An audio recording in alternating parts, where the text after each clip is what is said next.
E eu falei com o Filho de Deus. E ele detonou tudo que eu acreditava. Isso é crença, isso é apego, isso é autoritarismo teu. Isso daqui, ilusão, isso daqui, ilusão. Todos os valores.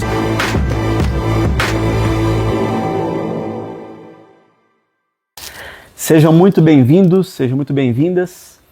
Esse é um programa muito especial para mim. Se você já está acostumado a acessar os conteúdos aqui do Hipnoterapia Autoconhecimento, você vai gostar muito disso. Então, abri uma série nova para falar sobre bibliografia, e essa série que a gente está começando hoje se chama Raio-X da Mente. E a gente vai falar sobre mente com uma pessoa mais do que especial para isso. Ele é meu convidado 1 dessa série de entrevistas que eu vou fazer. O nome dele é Wilson Gonzaga, Dr. Wilson. Ele é médico, ele é psiquiatra, e ele é especialista em muitas coisas muito especiais. E eu vou deixar ele contar para vocês um pouco sobre o trabalho dele e o que ele faz. Wilson, muito obrigado por me receber aqui na sua casa, muito feliz de estar aqui, pessoal. E conta um pouquinho pra gente aqui de você, o que você vem fazendo hoje, qual que é a tua vibe aí, qual que é a tua... Bem-vindos, chez moi, à minha casa. Legal, né? Tô fazendo isso em casa, é muito bom. Primeira vez, é muito bom, muito legal. Então, eu sou médico psiquiatra, já tenho mais de 40 anos. Né? E trabalho bastante, porque gosto de fazer o que eu faço, e trabalho desde cedo que precisei. Eu comecei a trabalhar com 12 anos de idade, né? E família pobre soa mal, porque minha família era muito rica, a gente só não tinha grana. Mas não dava para chamar aquela família feliz, amorosa de pobre, não. Mas trabalho desde cedo. E já estava pronto, há um tempo atrás, eu vivi na floresta. Eu quis conhecer a medicina da floresta e tivemos uma experiência, minha mulher e eu, que durou 14 anos. A gente só voltou por uma questão de necessidade, que senão não teria nem voltado. Porque eu estava muito bem lá, que eu fui para ter uma experiência e acabei ficando. Mas com a pandemia, assim, eu peguei 3 vezes a Covid. E aí eu já estava pensando assim, começar a botar o trem de pouso, aterrissar, ter uma vida com mais, estudar mais, ler mais, ter mais tempo para mim. Que, por incrível que pareça, atualmente é a época que eu tenho trabalhado mais do que eu trabalhei na minha vida. Eu não tenho muito tempo. E isso estava me incomodando, já antes de eu entrar nessa. Então estava pronto para começar a parar. Quando eu conheci eu já conheço a ayahuasca há muitos anos. Muitos anos, quase o mesmo tempo que eu tenho de médico, que eu era um médico jovenzinho quando conheci a ayahuasca. Caramba. Então esses anos todos fazendo uso, distribuindo, ensinando pessoas a distribuir, e envolvido com a legislação, com a legalização. Então tinha uma experiência, familiaridade, gratidão para a ayahuasca já de muitos anos. Mas estava estudando a psilocibina quando eu me peguei numa pós-Covid com brain fog, uma sequela bem comum naquela Omicron, naquela variante Omicron. O brain fog é aquela travada no cérebro, né? O nome explica, né? Um cérebro enfumaçado, enevoado, fica meio xarope. Eu me lembro, eu passei a minha vida querendo ser o Tarcísio Meira. Aí ele tinha morrido de Covid, não fazia muito tempo, né? E aí eu queria falar, né? Pô, você viu o Tarcísio, não vinha Tarcísio Meira, esse é o brain fog. Né? Pô, eu cheguei a esquecer o nome de uma tia querida minha. Só que ela tem um nome também esquisito também. Qual é o nome dela? Tia Maria. Tá certo. O brain fog é isso aí. Você começa a ficar meio pastel. E eu lendo, né, aquilo, vendo um trabalho com microdose de psilocibina, uma pesquisa em brain fog. Eu falei, maravilha, eu tô querendo ver isso aí, então comecei a experimentar. E comecei a estudar, e contrário a toda a literatura, eu estava querendo fazer uma experiência. Eu comecei a tomar uma cápsula, uma microdose, mas todo dia. Que a gente não costuma fazer isso, né? É raro fazer, então faz, porque para não acomodar a psilocibina. Bom, eu tive uma resposta incrível, assim. O Brenfalg passou. Passaria de qualquer jeito, com tratamento, sem tratamento, ele passaria. Mas passou, e eu, na época, eu trabalhava em 5 cidades diferentes, sendo que 3 eram na Amazônia, que eu só chegava de avião, e as outras 2 no estado de São Paulo, uma no litoral, onde já estava a minha mulher, e o meu consultório em São Paulo. E eu fazia isso todo mês. Então era viagem, barco, avião, então gente irritada, mal-humorada da pandemia, aquela pandemia de irritação que veio junto com a viral. É isso aí.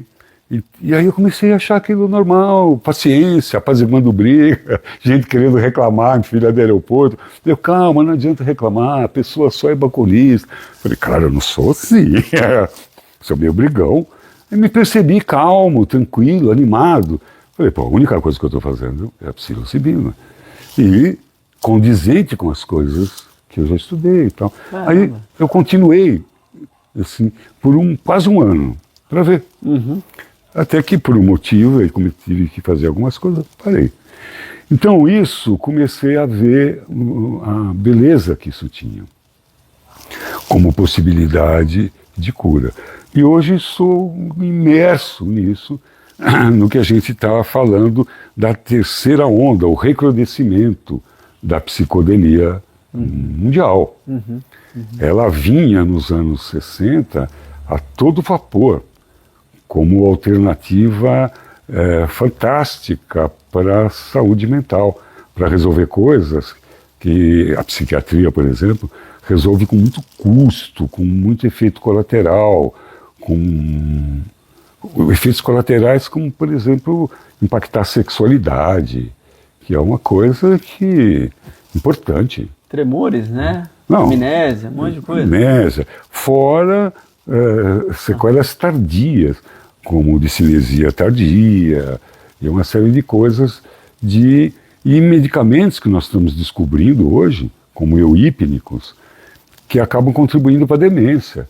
Puxa vida. Enfim, e aí os psicodélicos vieram como uma alternativa, uma possibilidade de resolver problemas difíceis de serem resolvidos e com custo baixíssimo. Quando eu falo custo baixíssimo, estou falando assim, dos efeitos colaterais. Então, é algo que a comunidade científica se interessa. E eu, que já tenho essa filia por conta da ayahuasca, então me interessei muito e hoje estou mergulhado. Que bacana. Faço parte de uma pós-graduação, estamos fazendo outra pós aqui, montar. Então, já formando pessoas para quando isso for normatizado, já está pronto para começar a trabalhar. Porque, por enquanto, não é normatizado ainda, só em projeto de pesquisa que a gente pode usar isso. Mas já tem muita coisa rodando no mundo. E tem perspectiva para normatizar isso? Tem data para isso? Olha, não, data a gente não tem, mas perspectiva total. Porque é uma coisa que, no meu ponto de vista, é impossível segurar. Ela já foi colocada no cesto de drogas de uma maneira equivocada, de uma maneira que existe algumas fontes que dizem de maneira até politicamente interessada no governo americano. Então, os estudos nos anos 60 já estavam adiantados. De repente, tinha o problema da guerra e o movimento hippie começou a utilizar o LSD. Então, quando o LSD começou a ser utilizado para a juventude americana, fatalmente, acontece com os psicodélicos, começou a haver um crescimento de consciência. Então, os jovens daquela época começaram a se rebelar contra a canetice bélica do Estado, que fazia campanha para a guerra. E eles criaram, inclusive, o famoso jargão, né? Bordão, faça amor, não faça guerra. E surgiu naquela época, nesse mesmo movimento, um pulso muito forte sobre a libertação sexual feminina, o amor livre. O amor livre que surgiram com eles, que bateu de frente com os costumes americanos. Mas hoje, a gente olhando, percebe que foi um movimento de expansão de consciência. Nossa, que bom, se deu certo o amor livre, se não deu, isso é outra história. Mas foi o primeiro grito feminino de dizer, porra, nós temos direito ao orgasmo também. Né? Que isso? Sexo não é só para homem. Né? E aí foi o primeiro grito. E foi um movimento de consciência. Criaram as primeiras ideias de comunidades ecológicas e tal. O problema é que o ser humano é bichinho ruim para viver bem. Ele gosta de viver mal. Então, mas chamou muita atenção do governo, e o governo, por uma política antidroga que estava atrapalhando o governo, resolveu colocar essas substâncias milagrosas no mesmo balaio em que estava cocaína, heroína, e os estudos todos foram proibidos. Todos foram minados, né? Foram sabotados, etc. Não, foram proibidos. Né? Aqueles que insistiram perderam suas cadeiras, que queriam, porque cientista está noutras. Né? Quando a gente está falando de anos 60, a gente está falando necessariamente de LSD? Nós estamos falando de todos os psicodélicos que foram taxados como drogas. Mas o LSD era o que estava na ponta da ciência e tudo. Mas já tinha estudo. O próprio Hoffman já estudava a psilocibina. E essa proibição, assim, eu comparo isso, talvez possa estar exagerando, mas como um incêndio da Biblioteca de Alexandria. Proibir o estudo dos psicodélicos. Atrasou muito. Ainda estamos atrasados. Alguma coisa que a gente já está vendo e já sabia, porque isso é antigo. Os povos originários utilizam isso. Eu tenho uma pergunta para te fazer sobre isso, Wilson, porque eu sou especialista em hipnose. Quando a gente vai olhar os registros antigos da hipnose, a gente fala de templos egípcios e gregos, né? E a gente tem aquela imagem do doente, do enfermo, templos gregos ali, deitava em cima de uma pedra, ele adormecia ali, porque daquela pedra saíam gases, etc. e tal, e ele saia curado de lá. Né? E hoje se descobre que aqueles gases são gases alucinógenos, ou qualquer coisa que o valha. Psicodélicos. Psicodélico. Eu fico muito interessado em saber isso, na tua visão. De onde partiu tudo? Foi a curiosidade do homem? Foi a ciência? O que foi? Aonde que tudo começa e como é que a coisa se desenrola? Então, imagina que alguém encontrou, alguém achou algo e como é que a coisa... Então, uma coisa vai... Isso é uma coisa interessante. Como é que isso surgiu? Isso é muito antigo e não é peculiar ao ser humano. Alguns mamíferos também sentem a necessidade de expandir seu estado, de se embriagar. Os elefantes, alguns macacos com a marula. Eles derrubam a marula, que é uma fruta africana, deixam aquilo fermentar para comer aquilo e... A marula que a gente conhece. Que é a fruta, é o licor, para virar um licor meio podre ali, para dar o barato. Com certeza não é o gosto da marula podre que eles querem. Então, existe um pensamento do qual eu advogo, assim, para mim é assim. Eu dou até o direito de discordar, mas para mim é assim. Que o estado alterado de consciência é esse. O beta aqui que nós estamos agora. Esse é o estado alterado. O estado original é expandido.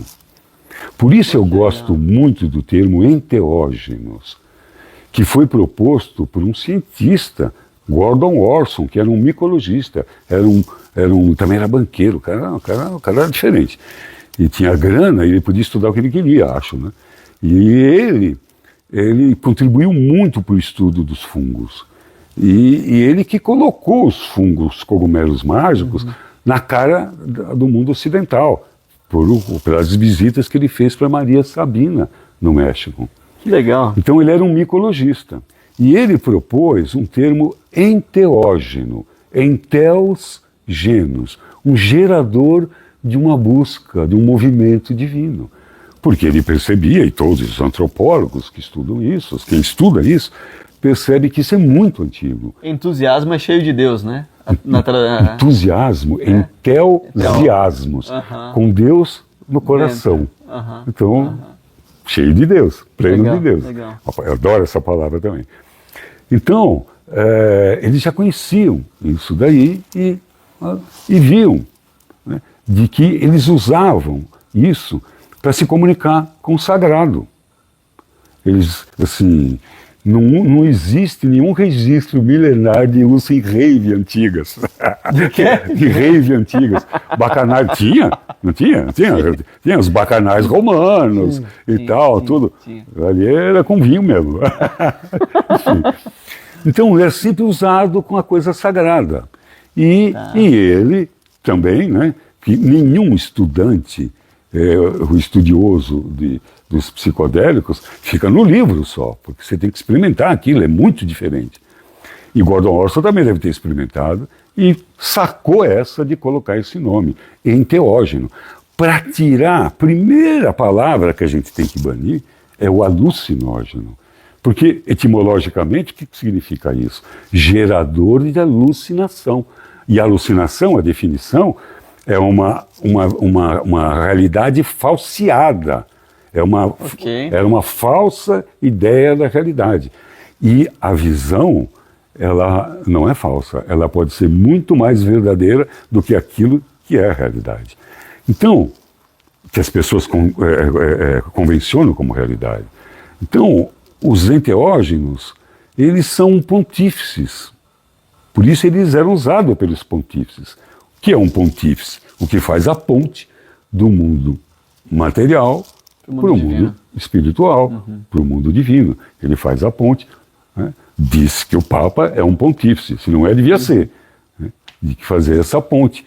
Um sacerdote é um pontífice. E o enteógeno faz essa ponte.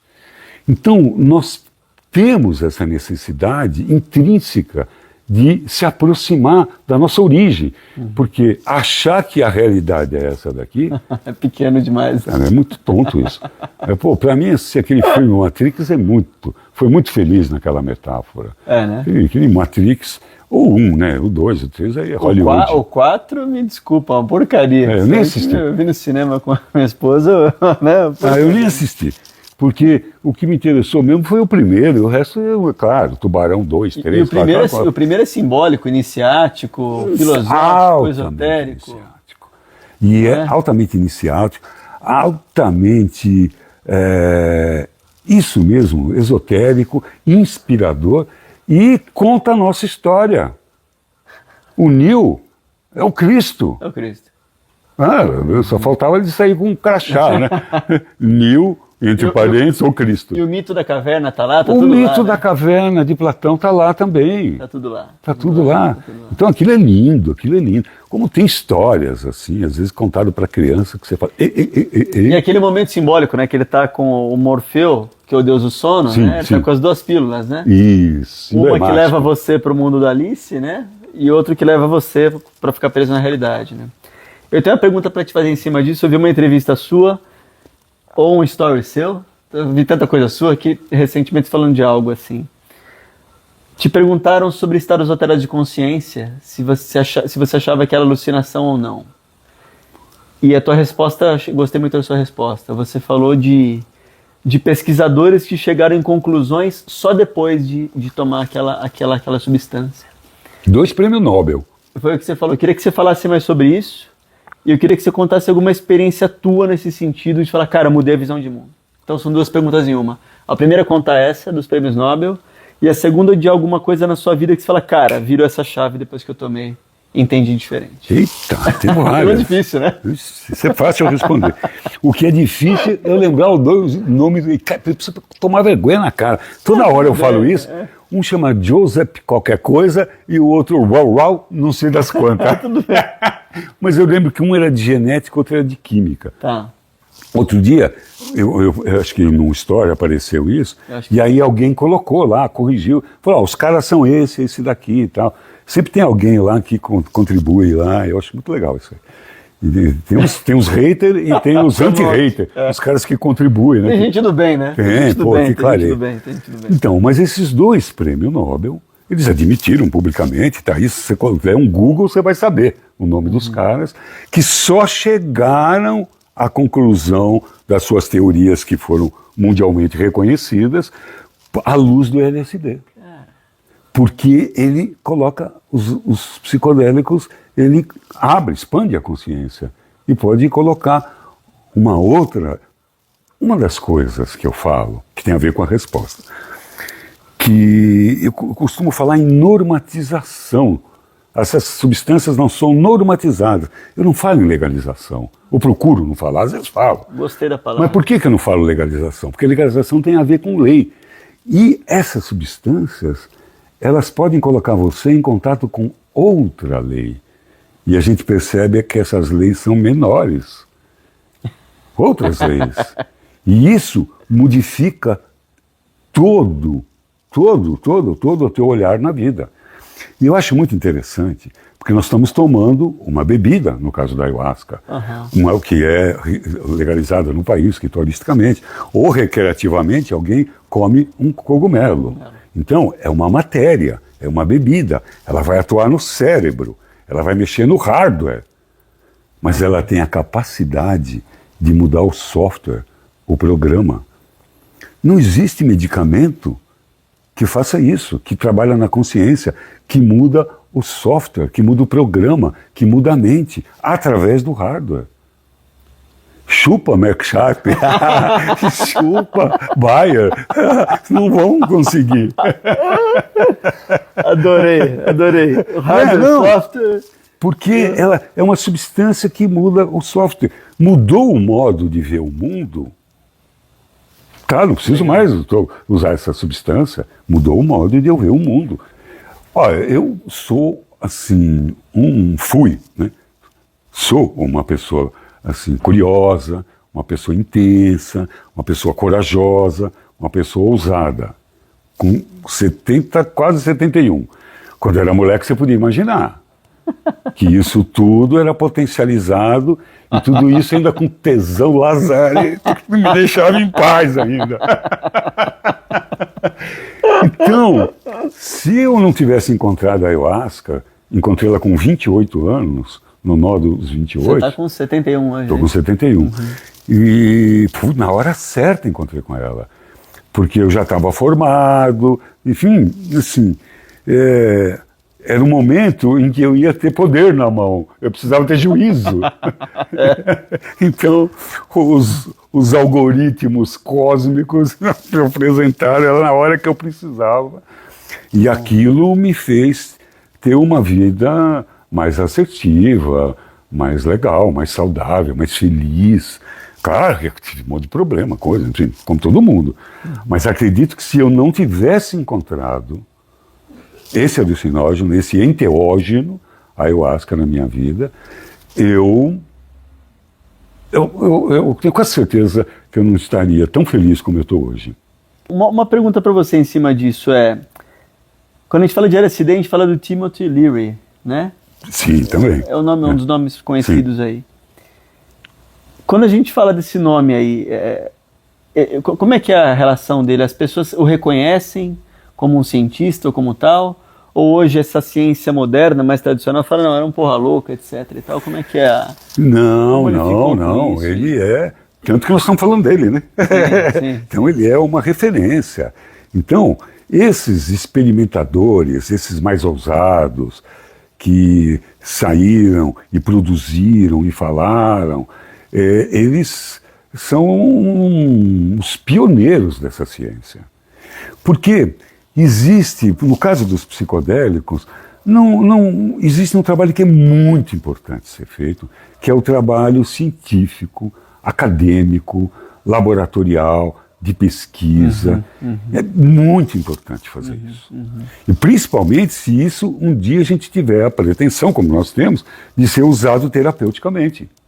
Então, para isso ser normatizado, nós precisamos selo das academias. Certo. Isso é muito importante. Isso tem a ver com uma necessidade que a gente tem que, não dá para escapar. Mas, no caso dessas substâncias, tem a outra tribo, que também é muito importante, dos experimentadores, que foi Timothy Leary, que foram Randaz, vários deles ali, e aqueles que publicavam sob o seu ponto de vista. Porque existe uma coisa na psicodelia, por exemplo, que chama-se sinestesia. O que é sinestesia? Sinestesia é quando os sentidos se misturam. Quando você vê cor, quando você sente cheiro de saudade, quando você gosto de marrom. Sabe aquela? É como se fosse assim, tipo, sabe, um bacanal dos 5 sentidos ali. Isso, e você só não tem como descrever isso. Você só pode experimentar isso. O Castanheda fala nos livros dele, A Erva do Diabo, e outros livros, ele menciona essa expressão de sinestesia. E tem uma cena que ele fala de uma mosca, ele começa a descrever todas as cores da mosca, etc. É muito louco. Bom, fantástico, fantástico. Então, assim, isso não é uma alucinação. Isso é uma experiência sensorial que pode ser dirigida para resolver problemas. Tem dirigibilidade essas substâncias. E com essa dirigibilidade, isso pode ser altamente terapêutico. Por isso, hoje se estuda a PAP, que é psicoterapia assistida por psicodélico, com psicodélicos. 2 perguntas em cima dessa que eu fiquei curioso agora. A primeira é sobre os estados cerebrais. E eu vi que você fala muito dos estados. Aliás, sou seu aluno do Revolucione, sim, tô fazendo propaganda aqui. Ó. Minha esposa aqui também é aluno. Que legal. E você fala dos estados de beta, alfa, teta, delta e afins. Eu ia te perguntar o que os psicodélicos fazem no cérebro em relação a esses estados, né? Onde que isso mexe? E te perguntar também como é que é essa história da terapia assistida, porque às vezes as pessoas falam, puxa, eu vou tomar ali, vou ter um barato, que é o que se fala hoje, né? Não, como é que funciona isso? Os estados cerebrais e como é que é essa terapia assistida em que a pessoa toma e tem um especialista do lado para conduzir o processo terapêutico, como é que é isso? Sim, então, hoje as pesquisas são exatamente para isso aí. Bom, deixa eu te colocar uma coisa, melhor do que os estados, deixa eu te explicar o que acontece no cérebro no momento da psicodelia. Nós temos uma estrutura que é chamada rede neural padrão. Essa rede neural padrão, ela é responsável pelo reconhecimento da individualidade. Eu sou eu, você é você, meu vizinho é o meu vizinho, que é o cara legal, mas tem um cachorro chato do cacete. Ele é ele, eu sou eu. Então, a rede neural padrão é que faz isso. Tá bem. A rede neural padrão, ela é aquela que, não só da individualidade, era responsável pelo conceito de passado, pelas minhas experiências. Ela é responsável pelo ambiente social. Assim, o que vão pensar de mim, o bom senso. E ela fica ligada o tempo todo, né? O tempo todo. Assim, o que me impede que, de repente, agora... Eu nunca falei isso, agora eu estou na minha casa, no meu sofá, vou falar. O que me impede agora, de mesmo estando na minha casa, no meu sofá, levantar e dar um peido e falar, nossa, que fedido, e continuar com a mesma cara de pau. Não estamos no sofá da Hebe, estamos no sofá do Wilson. Pode falar o que ele quiser. Tá na casa... Não, quem impede de eu fazer isso é a rede neural padrão. Né? A educação que tive, ela é toda gravada ali. A rede neural padrão, o que vão pensar de mim e tal, esse comportamento social.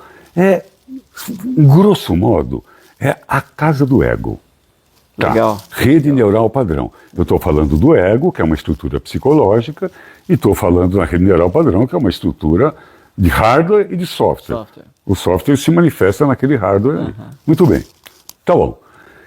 No momento da psicodelia, ela entra em bug. Ela derrete.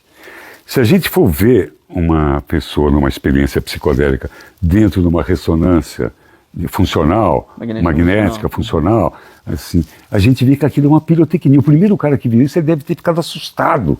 acende tudo aquilo. E áreas que não se conversam Começam a se integrar. começam a se conversar, acende aqui, ali. Eu gostaria de estar ali na primeira vez que alguém viu isso aí. Fala, cara, o que está acontecendo? Desliga essa porra que o negócio queimou. Que legal. E é a rede neural que cai e áreas que não se conversavam. Isso chama-se neuroplasticidade. Quando eu falo isso, eu lembro de uma música antiga, do Roupa Nova, que eu nem lembro direito a música, mas lembro da frase que dizia assim, vamos construir... Era um casal que acho que tinha quebrado o pau, e aí o cara acho que estava querendo retomar, né? E aí ele fez a música para a mulher e diz assim, vamos construir uma nova canção com velho violão, né? Quer dizer, uma maneira romântica de dizer, nós dois mesmo, vamos fazer Vamos fazer de novo. de novo, uma nova canção, mas nós dois mesmo, não vamos trocar de violão, não. Trocar de violão, ótimo. Então, essa é a neuroplasticidade. Fazer novas conexões, novas canções com os velhos neurônios. E isso, no momento da psicodelia, que cai a rede neural padrão, acontece de uma maneira incrível. E na prática, o que isso significa? De a gente poder enxergar por ângulos que a gente nunca tinha visto, sem censura, e ângulos inteligentes, inusitados, e assim, regado a uma sopa de serotonina, que é uma amorosidade. Então, são experiências transformadoras, por isso, porque a pessoa pode curar de uma dor, ela pode ressignificar uma dor. Ela pode chegar, por exemplo, num abandono que teve por um pai. Por exemplo, uma coisa de uma criança, por exemplo, que estuda ali no primário, ali no fundamental, que de repente aquelas escolinhas que depois a mãe, o pai vai buscar, ela fica ali. E a mãe um dia esqueceu a criança na escola. Cara, isso não é raro acontecer. Com mãe ocupada e tal, ela até é uma mãe amorosa. Enfim, importa. E a experiência para a criança é uma experiência pessoal. Altamente traumática. Ela acha que aquilo acabou o mundo para ela. Acabou o mundo, ninguém me ama. Ninguém me ama. Pô, puta merda, minha mãe me esqueceu aqui na escola. Realmente, pelo amor de Deus. Uma criança não está com o cérebro formado, né? O cérebro vai acabar de se formar com 24, 25, certo? Daquilo marcou. É uma facada, né? E muitas vezes aquela criança ainda está, não é nem com o cérebro não formado, ela está no primeiro setênio, onde ela está colhendo do mundo externo as suas referências para montar a sua personalidade. E ali veio uma marca de que minha mãe não me ama. Por exemplo, isso daí. Aí ela passa por uma experiência dessa, ela volta ao fato e ela entende de que aquilo aconteceu com a mãe porque a mãe estava muito preocupada fazendo o corre dela para comprar as coisas para ela, a roupa dela, e que aquilo estava tão atarantada, ou porque a mãe estava numa depressão, ou estava numa crise de ansiedade, e aquilo... Ou seja, ela ressignifica o olhar. Ressignifica. Em relação ao passado. E é capaz de intuir e perceber o que a mãe estava passando naquela época. Existe um caso emblemático de uma mulher, esse é um caso descrito na literatura americana, de uma mulher que nessa situação foi num abuso sexual da infância. Puxa, e quando ela chegou naquele fato, e ela era toda culpada, porque ela sentia prazer, porque a pessoa era alguém da família que ela confiava, e não tinha nenhuma agressão, claro que tinha, né? Mas assim, ela não sentia como agressão. E era um carinho, e era manipulada num órgão altamente enervado, e ela sentia prazer. É enervado para sentir prazer. Para isso, né? Para isso. E quando ela descobriu, imagina a culpa. Quando ela voltou nesse fato, ela intuiu que o seu algoz era também uma vítima. Muito provavelmente ele estava repetindo um padrão de abuso na sua infância, e que ele também era um coitado. E ela conseguiu perdoá-lo. Alô? No momento que ela perdoou o cara, todos os seus problemas foram dissolvidos. E foi com uma compreensão empática, amorosa e intuitiva, porque ela não tinha dado para isso. Posso te fazer um parênteses em cima do que você falou, que eu gostei muito do que você disse, e quase me emocionei na história? Na hipnoterapia a gente faz coisas parecidas. A gente usa regressão. E quando a gente fala o termo científico do que a regressão proporciona, a neurociência chama de RTM, né? Reconsolidação terapêutica de memória, né? A gente consolida as memórias quando dorme, e num processo terapêutico, quando bem feito, o cérebro fica plástico, a gente faz isso também. E eu vejo o quanto que a regressão ajuda a pessoa, né? A regressão, né, sozinha, né? A pessoa entra naquele estado de hipnose, foco, imaginação e concentração. O filtro muda também, vou pegar parecido com o que você falou, né? Então, o crítico, analítico, racional dá uma acalmada. Isso, que é uma função do ego. É uma função do ego, e a pessoa faz esse acesso. Isso. Mas eu gostei muito de uma expressão que você colocou, que eu achei muito sábia e bonita, e a gente faz isso na hipnoterapia e faz algo conduzido, de acolher a criança interior, de cuidar, e a pessoa fala, cara, senti que eu estava fazendo aquilo mesmo. E acontece, a neuroplasticidade, né? Os caminhos neurais mudam, mas eu gostei do que você falou do intuir. Eu entendo que quando a gente tem esse caminho via psicodelia, não sei se eu posso chamar assim, eu gostei enteogenia, Eu gostei que você falou de intuir. Ela intuiu, ela sentiu aquilo, ela viu também que ele foi o algoz. Então, eu vejo que essas substâncias geram aí um algo a mais, né? Uma neuroplasticidade mais forte, assim vamos chamar assim, não é isso? É isso não mesmo. Sei se é por aí. É isso aí. E muda o hardware, e expande, Nós estamos falando aqui em off, né, um pouco antes de começar, que você diz de experiências de hipnose, em que as pessoas nessa sala vão ler o que está na outra sala. Isso. Então, isso daí, como é que faz? Como é que é isso? Então, essas coisas, assim... Qual a tua visão sobre isso? Põe a visão que isso é uma coisa muito natural. Nós fazemos isso através do sono, que é projetar a nossa consciência. E existem cursos para isso, e treinos para isso, que aprendem a fazer isso de maneira consciente, a projetar a sua consciência, sem usar substâncias, inclusive. Então, porque essas substâncias, na verdade, elas catalisam alguma coisa que está dentro de nós. Entendi. Quando você fala disso, eu sou uma pergunta até muito curiosa aqui sobre isso. Como a tua comunidade está em volta de você, científica, companhia, como é que eles enxergam isso hoje contigo, isso? Porque eu vejo que você como psiquiatra, e na sociedade a gente tem um livro recente que eu li que se chama Nação Tarja Preta, e esse livro, é ótimo, a autora criou um anterior que era Nação Dopamina, se eu não estou enganado. Isso. Ela fala que o quanto que hoje os diagnósticos estão maiores, o quanto que, tem mais pessoas com autismo, tem mais pessoas com as coisas todas, e as medicações crescendo a 1000. Isso. Como é que é isso? Como é que você vê isso? Como é que eles te veem? Eu tinha um sonho de ser, eu até falei, né, de ser eu tinha vida universitária, de ser professor universitário, porque eu tenho uma característica minha, eu sou um educador. Assim, desde criança eu gosto dessa coisa da educação, sempre envolvido com isso. Então, e gosto de medicina, gosto da psiquiatria. Então, eu achei que eu podia unir as duas coisas fazendo carreira universitária.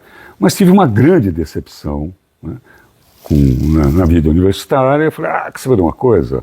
Estou fora, vou para a vida empreendedora e tal, e já fui dono de clínica, já fiz muita coisa, enfim.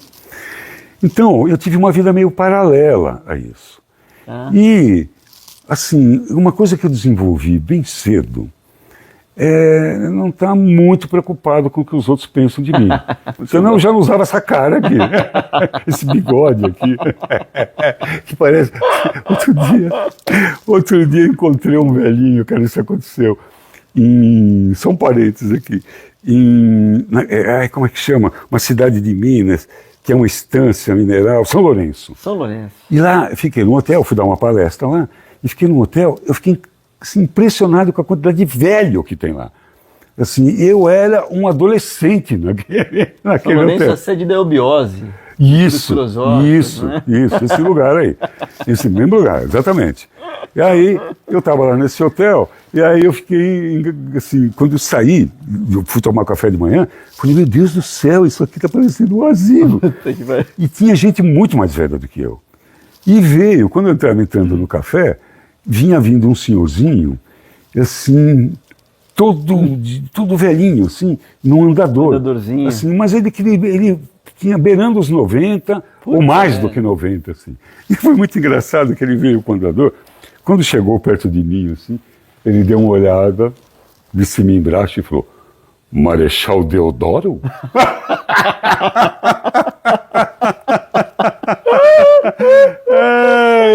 E foi muito engraçado, porque eu não esperava aquilo dele, né? E aquilo, é claro que aquilo foi uma brincadeira dele, né? E demos dois uma gargalhada, e o homem era muito, muito velhinho, assim, e aí eu acho que ele era do tempo do Marechal. Ou ele já estava naquela hipnose toda, que ele achava que era aquilo mesmo, que o tempo não tinha passado. Sei lá. Bom, mas o que eu quero dizer, fecha parênteses, é que eu não me preocupo muito com o que os outros pensam de mim. E, claro, né, isso tem limites, mas eu não fico muito preocupado com isso. Certo. E assim, eu tenho uma coisa que eu desenvolvi de ter boas relações. Então, cada respeito o caminho dos outros. Em contrapartida, ninguém me enche muito o saco. Assim, eles brincam comigo, mas é sempre uma coisa muito carinhosa. Eu me lembro que uma época, assim, eu fazia várias coisas dentro enquanto psicoterapeuta, e fazia coisas que normalmente não se faz, enterrava a pessoa, fazia rituais em latim. Você fazia? Enfim, coisas assim do mundo. E aí tinham alguns colegas que diziam assim: não, os pacientes do Wilson, todos eles se curam, aqueles que sobrevivem. Porque aqueles que sobrevivem ao tratamento dele. Foi uma época. Então, não tive problema. Hoje em dia, esse tipo de coisa, né? Se eu falar isso, nossa, não, né? Não sei o que, ela não pode, né? A gente está na era do não pode nada e é tudo muito... Eu me lembro de uma vez que eu estava num fórum desse, que era o CONFEM, o antigo Conselho Federal de Entorpecentes, e eu fazia parte. E aí eu defendia algumas posições características lá. Aí um dia um professor, doutor da Unicamp, aqui, um cara que eu gosto muito dele, e ele pegou e ficou acho que uns 5 minutos para dizer assim: jamais eu quero ofendê-lo, doutor, e chamar o senhor de curandeiro, mas e não sei o que, colocou. Aí eu falei assim, eu não quero dizer o nome dele aqui, fulano, falou assim: deixa eu só te interromper e dizer o seguinte, fique tranquilo, porque você me chamar de curandeiro não é uma ofensa, é um elogio, eu gostaria de um dia ser curandeiro. Então, são coisas que eu sempre estudei em paralelo. Entendi. E como médico, não é outra coisa, mas enquanto terapeuta, porque eu tenho uma formação de terapeuta. Fiz formação em psicanálise, depois fiz formação em psicodrama, depois fiz formação em psicoterapia transpessoal, e tenho uma série de outras coisas que não tem a ver com a medicina. Entendi. Então, assim, eu uso as ferramentas que eu tenho. Então, e sempre procurando usar menos medicamento e menos, então... Menos é mais nessa hora. Mas nunca tive problemas, assim, nunca tive problemas. E porque também os respeito e convivo muito bem com cientistas. Eu tenho amigo de tudo quanto é jeito. Tenho amigo lulista, bolsonarista. Tenho amigo que fala com todo mundo. Tudo bem. Para ser meu amigo não precisa pensar que nem eu. Aliás, é muito chato ficar pensando que nem eu. Né? Então, e aí não tem muito problema, não. Deixa eu te fazer uma pergunta, Wilson, muito peculiar aqui. Me conta um fato teu que aconteceu, que você usou alguma substância e você teve uma experiência que mudou algo para você.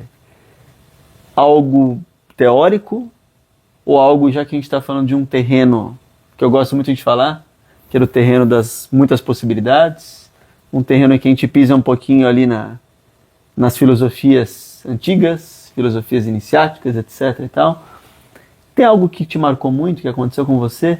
Talvez uma ideia, como aqueles pesquisadores que você falou, ou uma coisa de uma intuição, de um outro cômodo, uma outra coisa assim? Tem algo que você acha legal compartilhar nesse sentido? Olha, nesses anos todos... Deve ter muitos algos, né? Então, nesses anos todos, tiveram muitas coisas, assim, um tanto de coisas que mudaram o rumo. Quer dizer, nossa, tá bom, então daqui para frente mudei. Tiveram várias, que não eram tão grandiosas. Mas assim, quando você falou, eu lembrei de duas. Uma tem a ver com essa coisa da antiga sabedoria egípcia.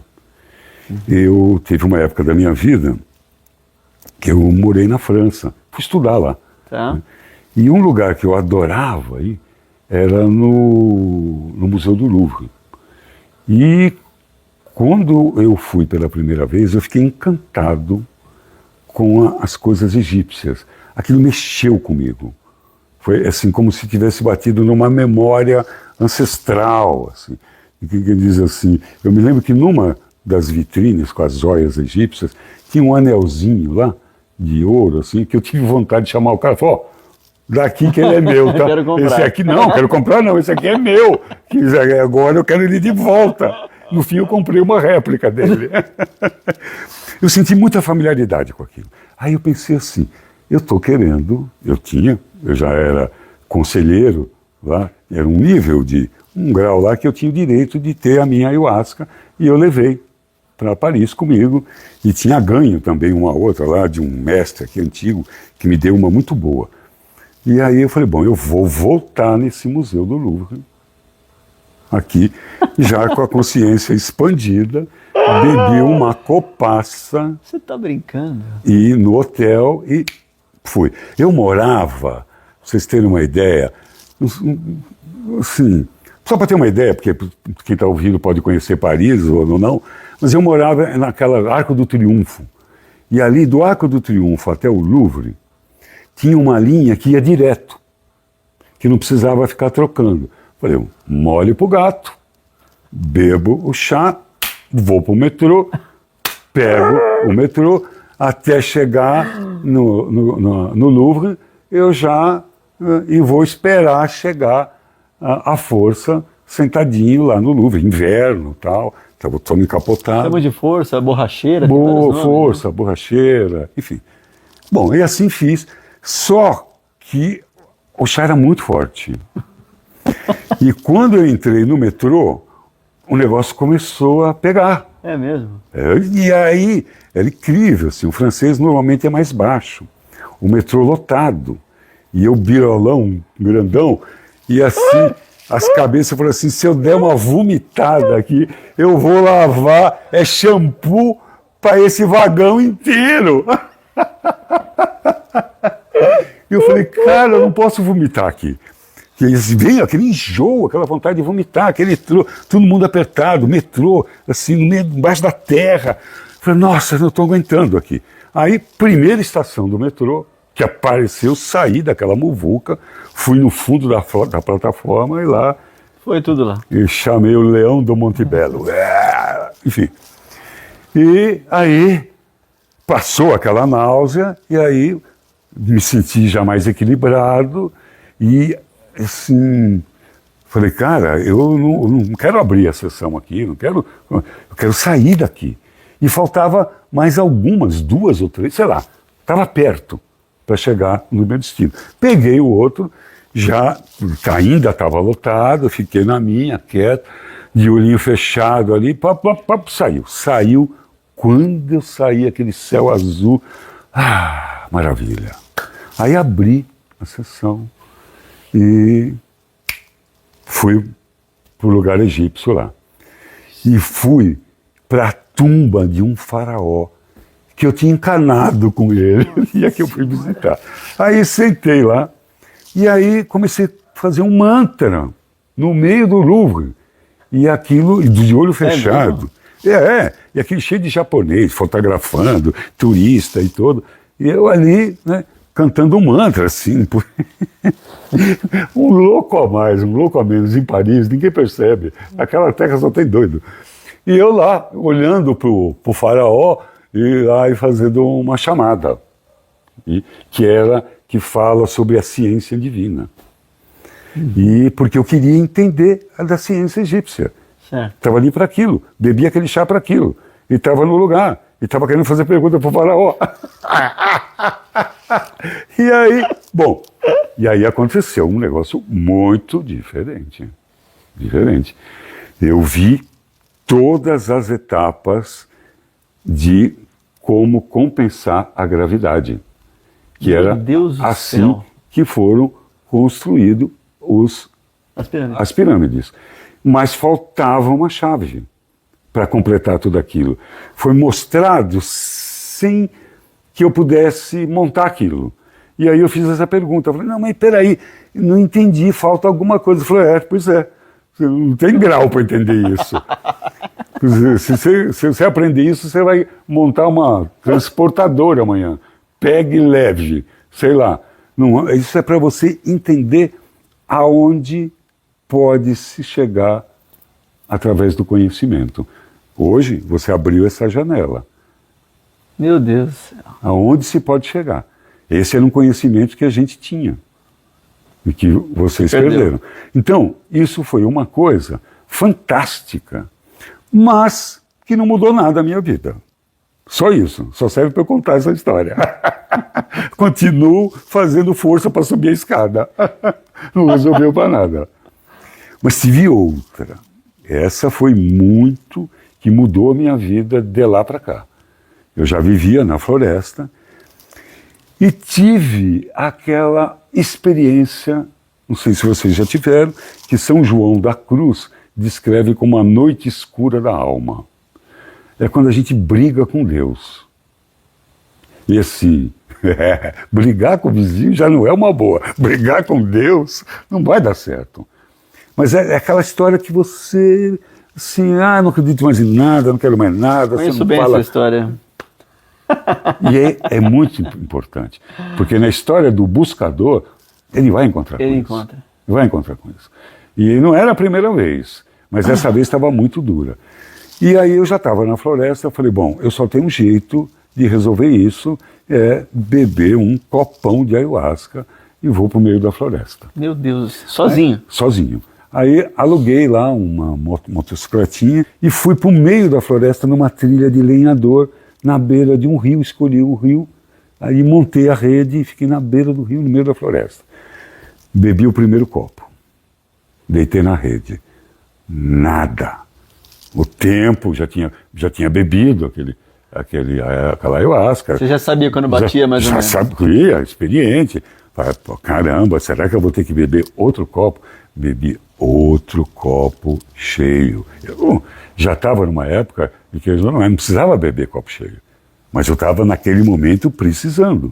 Bebi o primeiro, bebi o segundo, nada. Aí eu bebi o terceiro. Bebi 3 copos, assim. Eu acho que eu me lembro, foram os 3 copos na mesma medida. Foi o que tinha na garrafa lá. Foi o que eu levei. Bebi tudo. Não voltou a ayahuasca. E aí nada.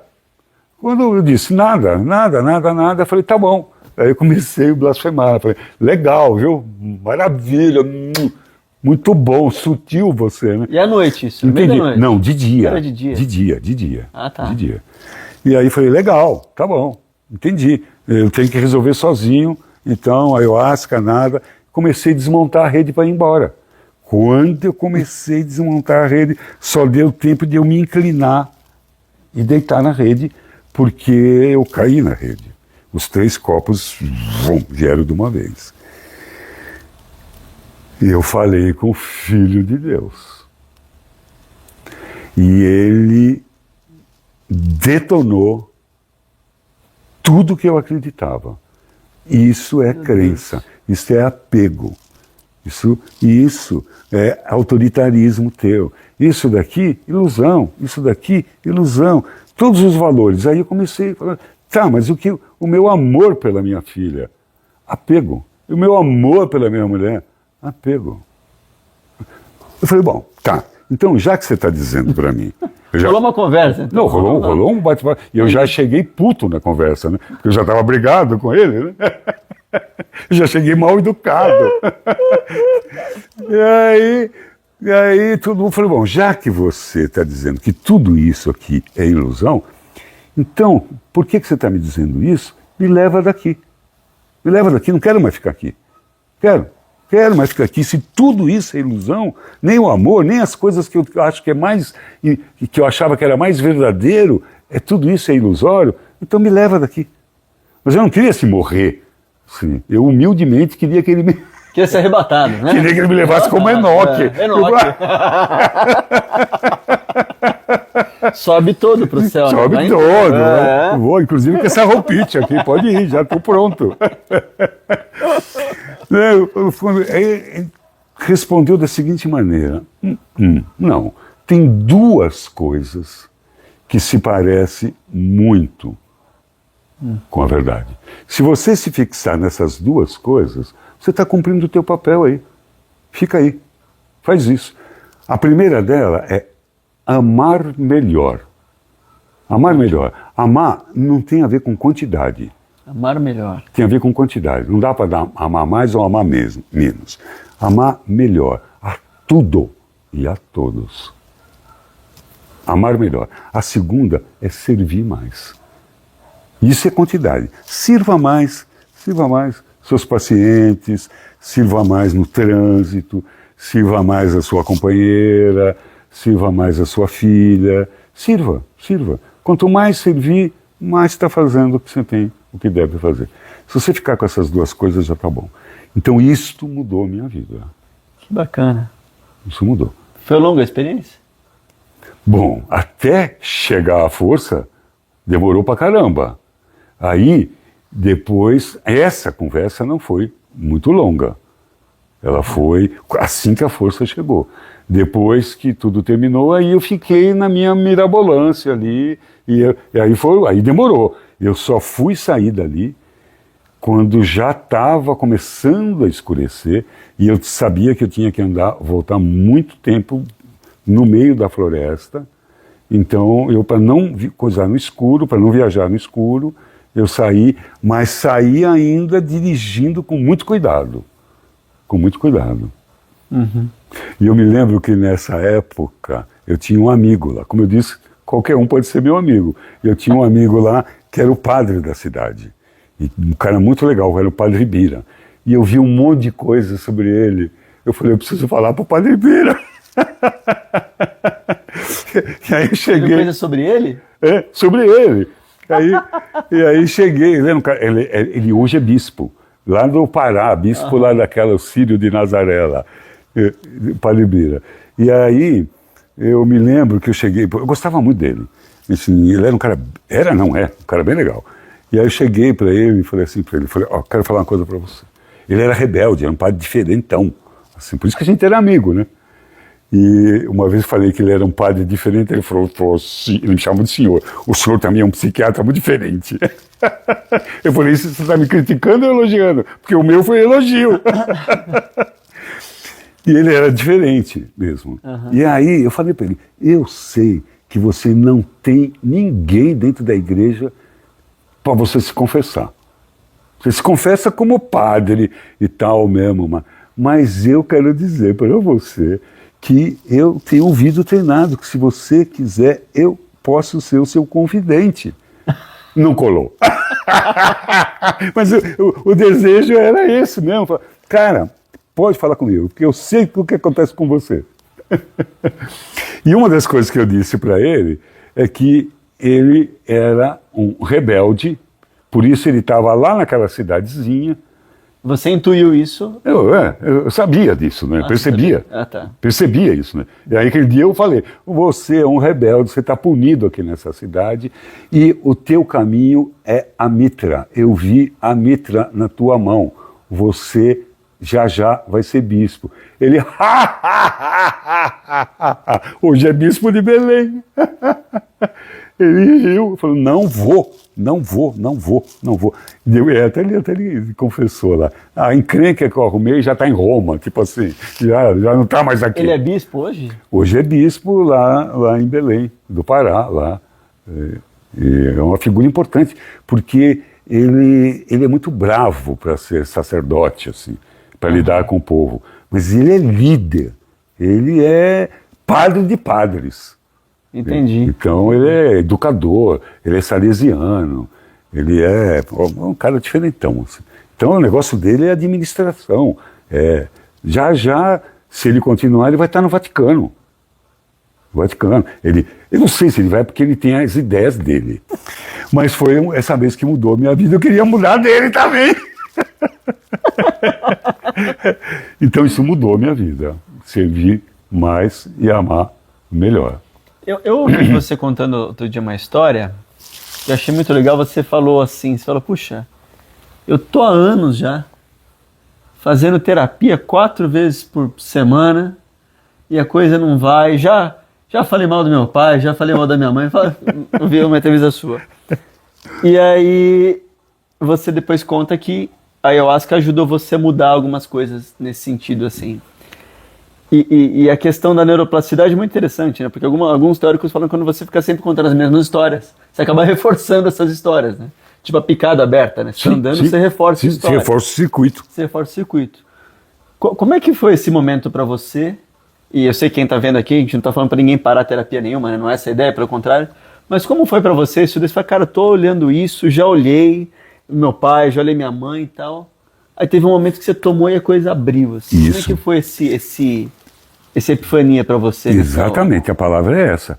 Essa foi a primeira epifania que eu tive com a ayahuasca, que foi na primeira vez que eu bebi ayahuasca. Eu estava em processo de análise e eu estava fazendo a minha formação. E para a gente fazer a formação, não era com qualquer tipo de psicanálise que tinha que fazer dentro da sociedade. E tinha lá, era um número mínimo, que era 4 sessões por semana. Puta que... E aí já estava há muito tempo fazendo por isso. Semana? Por semana. Era o processo, você fazia a sua e já ia aprendendo, já ia ver como é que a coisa funciona. E ela estava encalacrada com algumas coisas. E quando eu bebi a ayahuasca, que foi um divórcio entre mente e corpo, porque o meu corpo estava enjoado, estava com diarreia, com vômito, com tudo aquilo que tem de direito de catarse, mas a mente, lúcida. E começou a tof. Todos os nós começaram a desatar da minha análise. E como de uma vez. E aí foi isto que me laçou.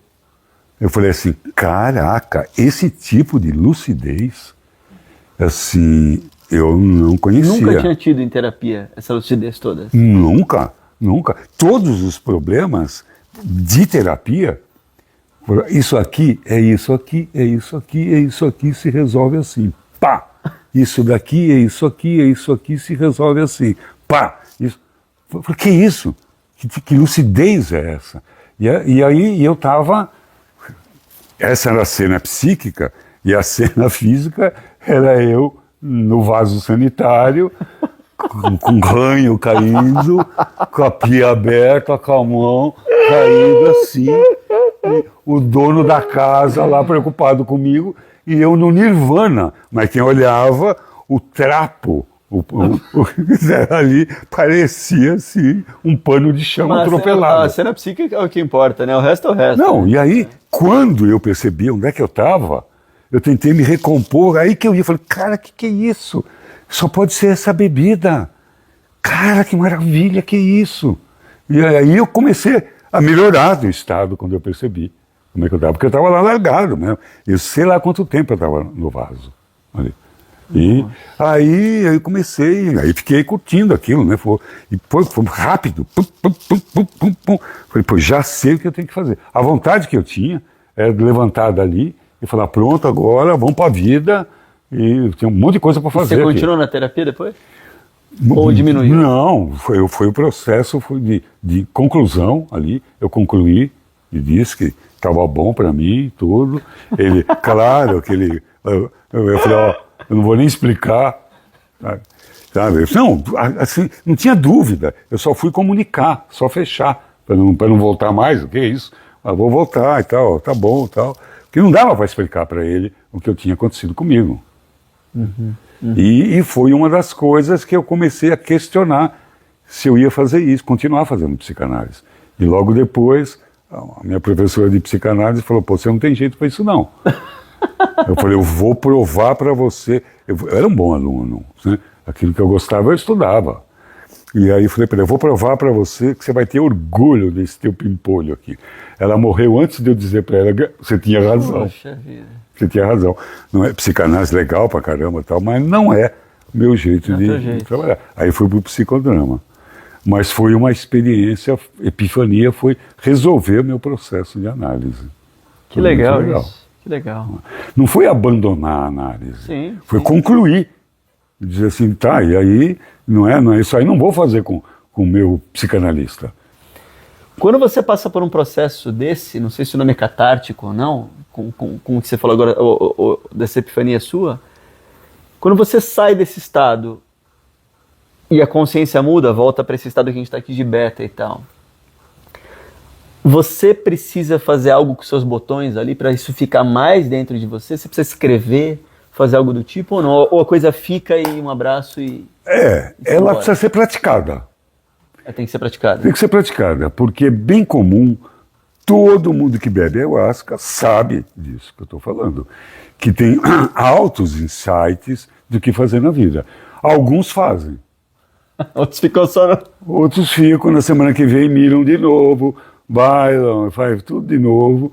Então, os psicodélicos, usando um jargão futebolístico, deste corintiano que vos fala, bem feliz. Ah, você é corintiano também? Opa!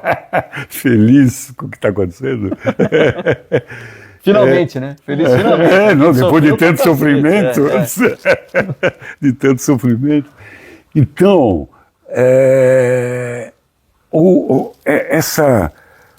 essa possibilidade de... Não, por que eu falei que era corintiano? Eu perdi aqui. Eu queria colocar essa coisa do futebol. Ah, sim. Essa possibilidade de você ter um auxílio com psicodélico, ele te coloca na cara do gol. Entendi a metáfora agora. Entendi. Se você já teve a oportunidade de ficar embaixo de uma trave, cara, a última coisa que eu queria ser era goleiro. E a marca do pênalti ali, o psicodélico te coloca na cara do gol para você bater o pênalti. Mas o que tem gente de que perde pênalti, que chuta fora, não é brincadeira. É isso. É isso. Ele te coloca na cara do gol, é fácil para um jogador de futebol marcar o pênalti. Mas tem gente que erra. Ele não faz isso pela gente. Entendi. Faz isso. Ele te coloca num estado meditativo. Um yogi pode chegar à mesma conclusão. Sim. Né? E, aliás, existe estudos sobre o cérebro dos meditadores, é exatamente o que acontece. Cai a rede neural padrão e aumenta a neuroplasticidade no momento da meditação. Os meditadores experientes, quase todos que são meditadores, têm mesmo um trabalho muito mais eficaz com o seu próprio ego do que a população em geral. Porque medita.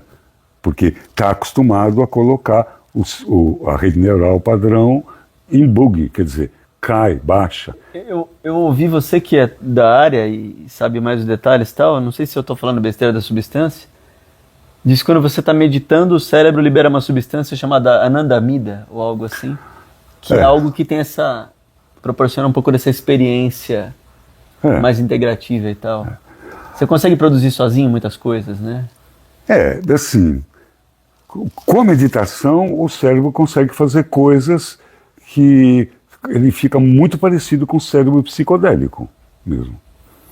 Porque assim, nós sabemos que o hardware modifica o software ali.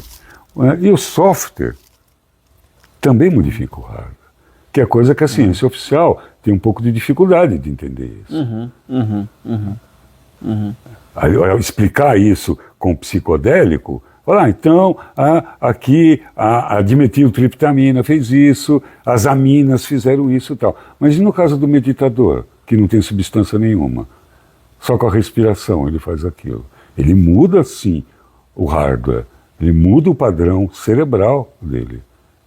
E isso tem, estudando os psicodélicos, tem um cara, agora eu não me lembro o nome, que ele estudou o cérebro dos meditadores, é igualzinho o cérebro de uma pessoa numa numa dissociação. A gente olha o que Yogananda fazia, né? Tipo. Eu fiz recente uma formação de Kriya Yoga, você vai circulando o prana pela coluna, e eles contam, né, que ele controlava tudo, né, batimento cardíaco, etc e tal, qualquer experiência sozinho, né, muito, muito diferente. A morte dele, né, foi espetacular, né? Ele fez isso. Ele reuniu os discípulos dele. Ele deu o último respiro. Deu as últimas instruções, se despediu e disse, acabou, agora eu já estou indo. Tá? Segundo Costa, ele parou o coração dele. É o que eu conheço da história também. Está na autobiografia de Yogi, né? Tá no livro dele. Isso. Quer dizer, fabuloso. Então, ele não mudava só o cérebro, ele mudava o... Tá atrás de você. Aqui. Que é isso? É uma muriçoca. Ai, foi. Joguei pra fora.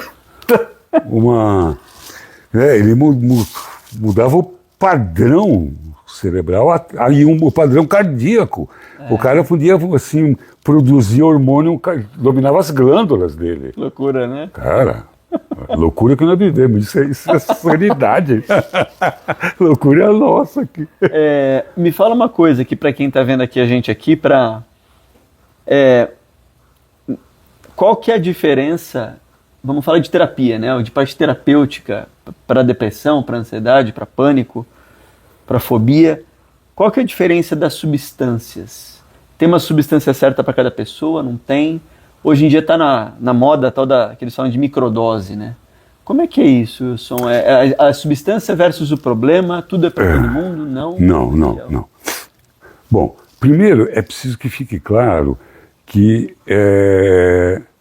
essas substâncias não são normatizadas ainda.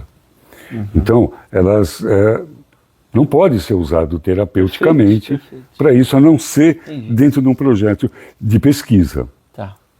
Que é para a gente ensaios clínicos e tudo. Entendi. Mas, de uma maneira geral, o critério de exclusão, para quem não pode, é o mesmo que a gente tem para a ayahuasca, já conhecido, os outros psicodélicos, que seguem mais ou menos a mesma coisa. Um transtorno bipolar, uma esquizofrenia, dissociação, essas coisas. Pessoas que já teve um surto psicótico, uma dissociação, independente do motivo, se foi com substância ou não. Como são substâncias que ainda são estudadas, e essas substâncias são principalmente, os primeiros que abrem a porta são com toda a honra a eles, os pesquisadores, né? Eles não são clínicos. Tá bem. Então, quando eles vão atrás de um determinado problema, veem um problema, o papel deles é alertar. Isso pode acontecer, então tome esse cuidado. Com o risco de a gente estar sendo injusto. Então, a gente falou em psicodélicos, e esses casos são proscritos para eles. Ok. A microdose, ela criou uma moda no mundo, até pelo pessoal do Vale do Silício, que começou a utilizar, se automedicar com aquilo. Começou lá essa história? Começou a popularizar lá. Não lá, começou, ela é antiga. Começou a popularizar lá, porque eles eram um bando de workaholic, tarado, e que tomavam Venvance, Ritalina. Não é porque tinham déficit de atenção, é para produzir mais. Para ficar mais, para entregar mais. Entregar mais. E aí eles conheceram a microdose e começaram a ter esse resultado e começaram a parar com o Venvance, com as anfetaminas, os metilfenidatos, e começaram a colocar a boca no trombone. E aí chamou a atenção do mundo. Mas a microdose, ela precisa de muito cuidado para usar. Não é um cuidado porque ela faça mal. Um cuidado para ela não perder o efeito. Entendi. Então, por isso, os protocolos têm que ser customizados, tem que ser uma coisa muito bem orientada. Mas hoje não tem como prescrever isso. Mas tem muito trabalho falando da microdose como na substituição de medicamentos que fazem muito mal. Caramba. E não é todo dia, então, a microdose, pelo jeito? Não, ela tem que ser, ela tem que ser estudada de cada caso e tudo. Então, isso é que a gente já faz nas pós-graduações, formando pessoas, né, para que quando isso for normatizado, já serem especialistas em terapia assistida com psicodélicos. Né? E a pós-graduação é só para médico? Como é que é? Vocês estão... Então, isso não está regulamentado. Então, não, a pós-graduação não. Isso, uma das coisas que a gente luta, pelo menos eu sou um de que quando isso normatizar, a primeira questão é isso virar política pública. Essa é a primeira luta, depois de normatizado isso daí. A segunda é desmedicalizar essa prática. Isso é um ponto de vista pessoal. Porque se tiver um terapeuta que aprender tudo que precisa aprender para fazer isso, ele pode auxiliar o seu paciente se ele souber manejar essas, principalmente a microdose, dentro de certificações e tudo. Então não tem por que ficar só na mão de médicos isso daí. Como isso vem um movimento para é uma terapia disruptiva, que apresenta questionar o modelo farmacolocêntrico, eu sou uma das pessoas que quero que isso aconteça, que isso esteja na mão de terapeutas experientes, não necessariamente médicos. E que isso vá para o SUS, para a política pública, para que a população como um todo, especialmente a população sem recursos, tenha direito a essa medicina que vem pronta da natureza, no caso da psilocibina, no caso da ayahuasca. E é bem mais barato, né? Se a gente for comparar com medicamentos antidepressivos, não tem nem comparação de custo, né? É lá, a psilocibina nasce no esterco do gado. Assim, choveu, é mesmo? Saiu um solzinho, vai para o pasto, aquele monte de cogumelo, é o psilocybe cubensis, é ele. Entendi. É fácil. O cultivo para pesquisa tem que ser um cultivo asséptico, né? Absolutamente sem contaminação, porque eles são cultivados num bolo chamado, que é um substrato para fungo. Então, qualquer funguinho que cair ali vai falar, opa, restaurante de graça aqui, boia boca livre.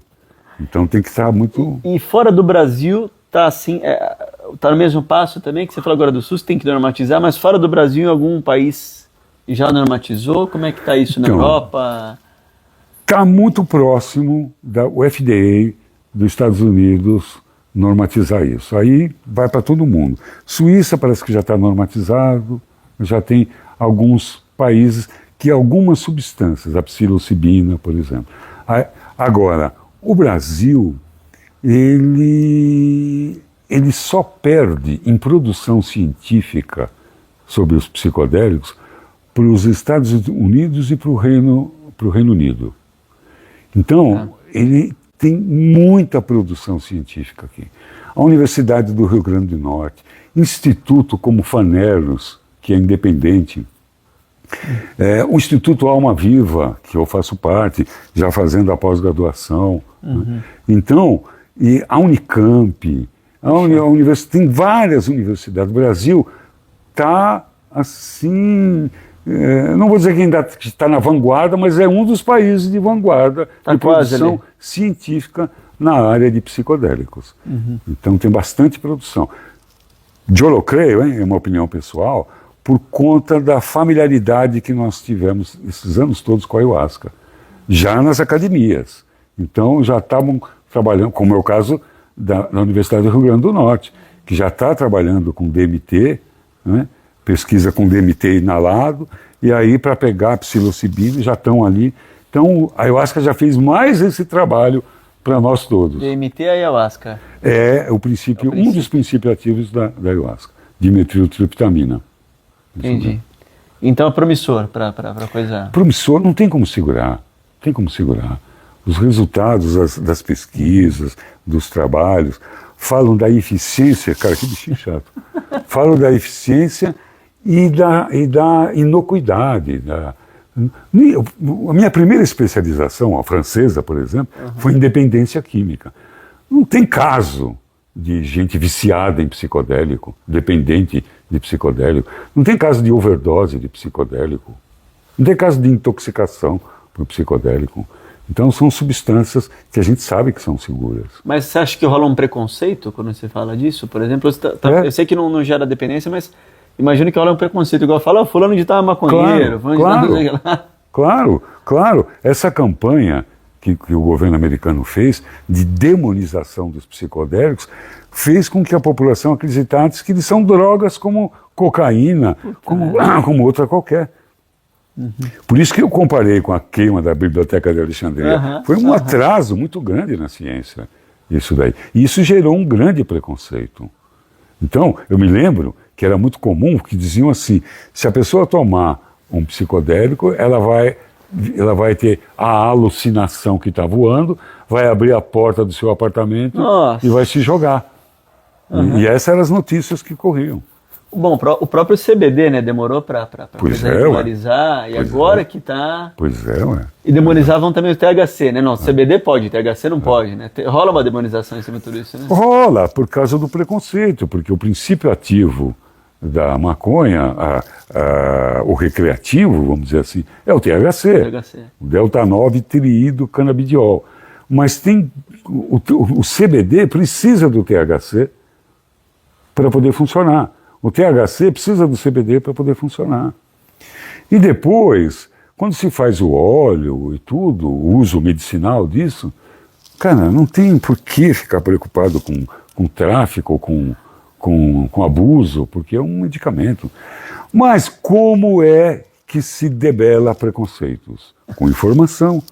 Então, é papel da ciência mesmo, fazer trabalhos, publicar, colocar e tudo para informar a população e cada vez mais. E esse papel que eu estou fazendo aqui, que eu convido outros médicos que têm experiência também, que venham a público, que ajude a divulgar, desmistificar isso, porque vem vindo uma onda de saúde com esses estudos e que é preciso paciência para normatizar, porque assim é.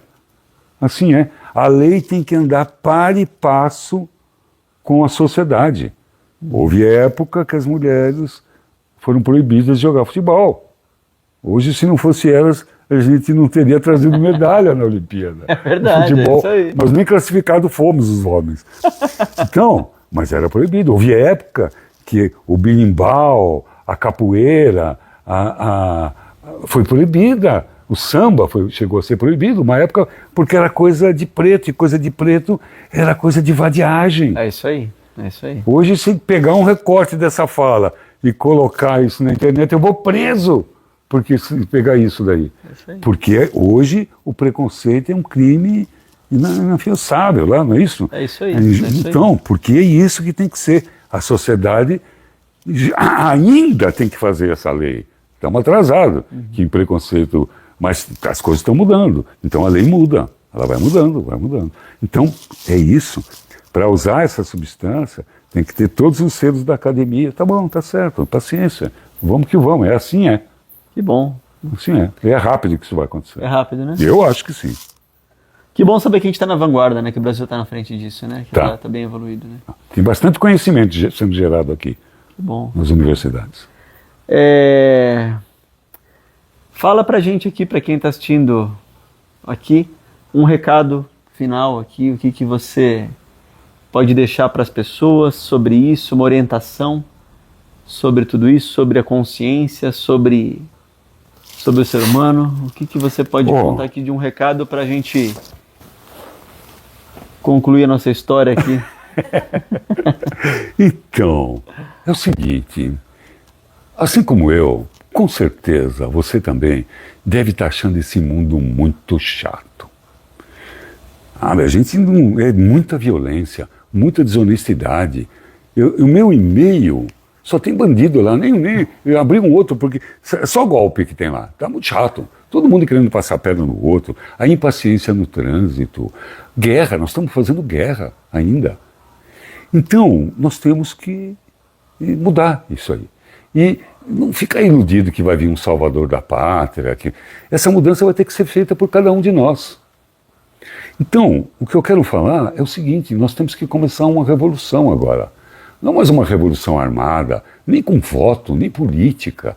Uma revolução vibratória, mudar o nosso padrão vibratório. E isso só se consegue individualmente. Então, o que eu tenho buscado na minha vida, e se eu puder dizer alguma coisa que seja útil para todo mundo, é vamos sair da Matrix. Vamos começar a mergulhar dentro desse universo que somos nós mesmos e saber de fato quem nós somos, a que viemos. E parar de ficar repetindo coisas que disseram para nós que é bom fazer. E fazer a diferença dessas 3 palavras, do que é comum, do que é normal e do que é natural. O comum é essa doideira que está aí. Isso é comum, a grande maioria. O normal é aquilo que obedece uma norma que foi criada por um pequeno grupo que não está pensando na maioria, está pensando no pequeno grupo, e os outros têm que obedecer aquela norma. E o natural? O natural é a anarquia. A anarquia é natural, a natureza é anárquica. Mas a anarquia não é bagunça, não é quebra-quebra, isso é anomia. A anarquia é a desnecessidade de ordens, de grupos. É a ordem cósmica, a ordem interna, que coloca cada um fazendo o que deve, na hora que deve, com amor e com alegria, com ética, sem que ninguém precisa dizer que aquilo não pode. Isto é a anarquia, é a conexão com a ordem perfeita da natureza. Então, estou fora dos comuns. É só olhar para minha cara. Já dá para ver que não é uma cara muito comum, não é um cara muito comum. Normal? Só se a norma for justa, senão eu vou desrespeitar, desculpa. Mas quero cada vez mais respeitar a ordem da natureza, que tem a ver com a solidariedade, com o amor, com a gentileza, com a ética, com a honestidade. Essa que nós precisamos, essa ordem que nós precisamos obedecer. E ela vem de dentro. Então é isso. Então, anarquia, ainda que tardia. É isso. Wilson, onde que as pessoas podem te encontrar? Fala do Revolucione-se também. O que você quiser contar dos seus workshops. Dicas e como te acha, como fala contigo, como faz terapia com você. Olha, o jeito de me achar é bem fácil, no Instagram. A minha página no Instagram, Wilson Gonzaga Oficial. E por ali tem tudo. Entra lá nos cursos, nos posts, e ali tem todas as notícias ali no Instagram. Esse é o jeito. Wilson, obrigado. Fico muito feliz, honrado, me receber na sua casa aqui para a gente ver esse bate-papo. Pessoal, obrigado pela audiência. Se vocês gostaram do tema, espero que vocês tenham gostado. Foi muito, a gente pode falar muito profundamente sobre isso. Não esqueçam de dar um like aqui nesse vídeo, de se inscrever aqui, de ativar o sininho para ter as notificações. Sigam o Wilson aqui também. Comentem aqui embaixo nesse vídeo o que vocês acharam aqui do tema. Eu gostei muito disso e te vejo no próximo vídeo. Grande abraço. Grato por tudo e até um dia.